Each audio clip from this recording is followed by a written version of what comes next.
திமுக கூட்டணியில் மதிமுகவிற்கு தொகுதிகள் குறைக்கப்பட்டால் கூட்டணியை விட்டு வெளியேற வேண்டும் என வைகோவுக்கு அக்கட்சியினர் கோரிக்கை விடுத்துள்ளனர். கடந்த 2021 சட்டப்பேரவைத் தேர்தலில் திமுக கூட்டணியில் மதிமுக 6 தொகுதிகளில் போட்டியிட்டு 4 தொகுதிகளில் வென்றது.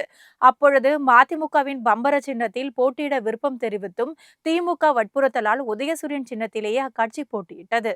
இந்த நிலையில் 2026 சட்டமன்ற தேர்தலுக்கான தொகுதி பங்கீடு பேச்சுவார்த்தையின் பொழுது 12 தொகுதிகள், ஒரு ராஜ்யசபா சீட், தனிச்சின்னம் ஆகிய கோரிக்கைகளை மதிமுக முன்வைத்ததாக கூறப்படுகிறது. ஆனால் உதயசூரியன் சின்னத்தில் போட்டியிட்டால் 4 தொகுதிகள், தனி சின்னத்தில் போட்டியிடுவதாக இருந்தால் 3 தொகுதிகள் என திமுக தரப்பு கராராக கூறிவிட்டது. இதை ஏற்க முடியாமல் மதிமுக தொண்டர்கள் கடும் அதிருப்தியில் உள்ள நிலையில் ஒரு சிலர் திமுக கூட்டணியை விட்டு வெளியேற வேண்டும் என போர்க்கொடி தூக்கியுள்ளனர். இதனால் என்ன செய்வதென்று தெரியாமல் வைகோ கையை பிசைந்து வருவதாக தகவல் வெளியாகியுள்ளது.